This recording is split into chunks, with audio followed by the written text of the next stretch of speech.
আমাদের আগে কখনো কোনো বেতন কর্তন করা হতো না। 18 মাসের টাকাটা পেতাম এবং এককালীন আমরা 80 লক্ষ টাকা পেতাম। অনেকের কাছেই ঠিক স্পষ্ট না কেন শিক্ষকরা রাস্তায়, কেন আন্দোলন করছেন তারা।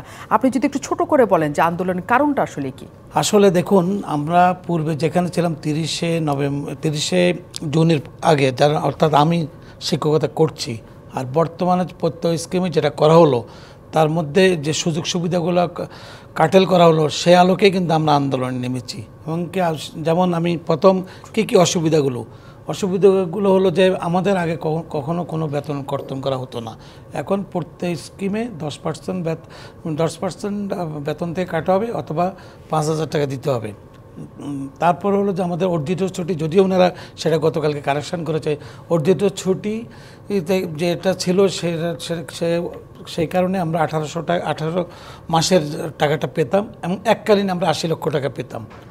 তারপরে হলো যে আমাদের বয়সসীমা ওনারা পড়তে স্কিমে যেভাবে ব্যাখ্যা করেছেন সেটা ওনারা 60 বছর বলেছিলেন, কিন্তু গতকালকে ওনারা কারেকশন করেছেন, এটা 65 বছর। যদিও আমাদের আন্দোলনের আগে কিন্তু এটা 60 বছরের ছিল।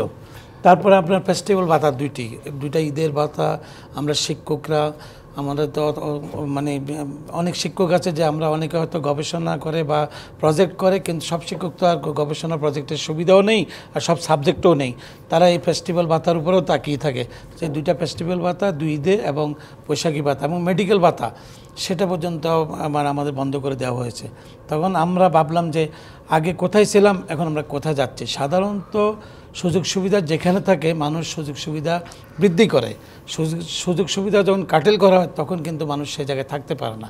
সেই আলোকেই কিন্তু আমাদের যখন প্রত্যয় স্কিমটা আসলো, এবং আরেকটা জিনিস হলো যে প্রত্যয় স্কিমটা ওনারা চালু করলেন, আমরা হঠাৎ করে একদিন ঘুম থেকে উঠে যে প্রত্যয় স্কিম চলে আসছে আমাদের জন্য। আমরা আলাপ আলোচনা করে বিশ্ববিদ্যালয় শিক্ষক সমিতি ফেডারেশন, আমি মহাসচিবও বটে, ঢাকা বিশ্ববিদ্যালয় শিক্ষক সমিতির সভাপতি, যেমন আমরা আলোচনা করে আমরা 3 দিন পরে সেটা প্রত্যাখ্যান করে আমরা বিবৃতি দিয়েছি। ঢাকা বিশ্ববিদ্যালয় শিক্ষক সমিতি বিবৃতি দিয়েছে এবং আমাদের 35টি বিশ্ববিদ্যালয় বিবৃতি দিয়েছে। আমরা গণস্বাক্ষর সংগ্রহ করেছি, আমরা মাননীয় শিক্ষামন্ত্রী মহোদয় সাথে কথা বলেছি, শিক্ষা প্রতিমন্ত্রীর সাথে কথা বলেছি, শিক্ষা উপদেষ্টাকেও জানিয়েছি।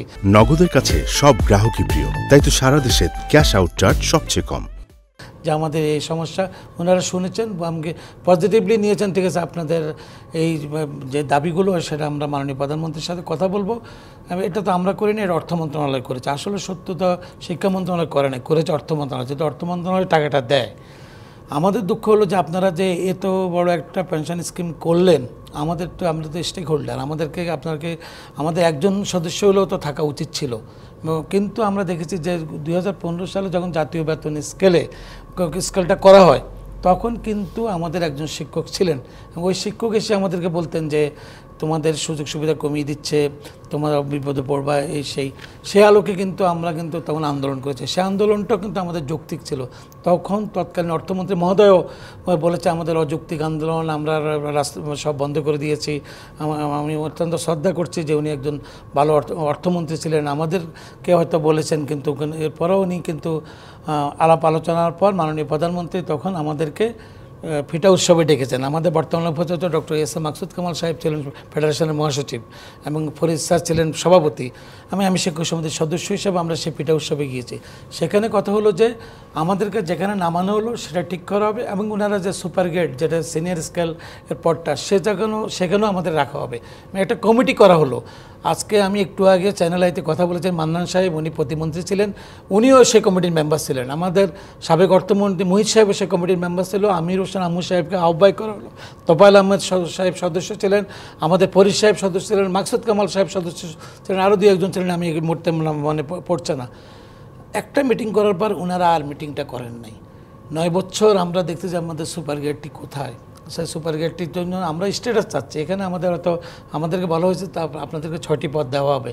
আমরা শিক্ষকরা কি এতই অবহেলিত যে আমাদেরকে এই জিনিসটা করলে কি আমরা জাতীয়ভাবে কি সম্মান পেতাম না? শিক্ষকদের সম্মান করলে তো আপনি সম্মানিত হবে। আমি যেমন আমার শিক্ষকের সম্মান করছি, আমার ছাত্ররাও আমাকে সম্মান করছে, কিন্তু সে মর্যাদাটা আমরা ফেরত পাই নাই।